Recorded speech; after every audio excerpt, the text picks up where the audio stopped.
This is the Tom Bigby Tales, and I'm your host, Shannon Evans.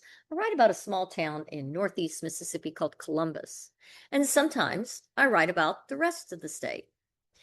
This episode is titled The Unsung Stories of Freedom, The Motley Family's Journey, a Tale of Courage and Education. The mid-19th century American South was a complex landscape of systemic oppression where human beings were treated as property and interracial relationships were not only socially taboo, but legally dangerous. They were illegal. Against this backdrop, the Motley family's story emerges as a testament to individual courage and familial resilience. In the heart of Mississippi during the tumultuous years before the Civil War, a remarkable story of love, liberation, and hope unfolded. The story of Allen Motley and his son Peter, a narrative that challenges the conventional understanding of slavery and familial bonds in antebellum America. Allen Motley, a Virginia-born overseer in Lowndes County, who over time became a planter and slave owner in his own right, defied the rigid social structures of his time and fell in love with Millie, an enslaved woman he initially purchased as a housekeeper. Now, were they a couple before he purchased her or after? We don't know that. But their connection transcended the brutal transactional nature of slavery, resulting in the birth of 3 children, Peter, Josephine, and Bergelius. The family lived together in their home as a family unit. In 1858, Allen made a bold decision that would change his son Peter's life forever. In that year, Allen undertook a perilous journey that summer that would fundamentally alter the trajectory of his son's life.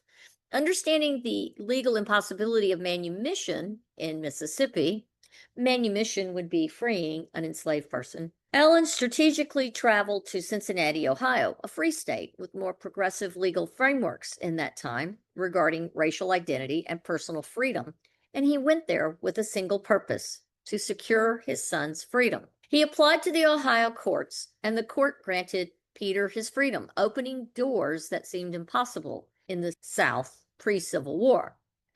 Allen's vision was clear. Peter would attend Wilberforce University, a prestigious private Black college, and potentially continue his education in Germany. The court's decision to grant Peter his freedom was unprecedented. This legal recognition opened educational and social opportunities that were systematically denied to African Americans during that era.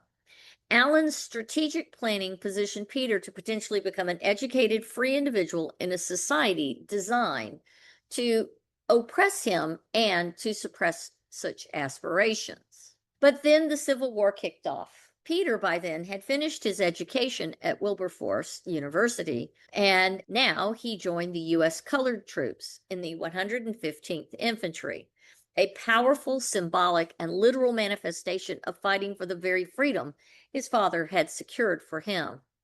His military service represented not just personal liberation, but a broader struggle for racial equality and national transformation. However, after the war, he returned home to Mississippi to farm with his family.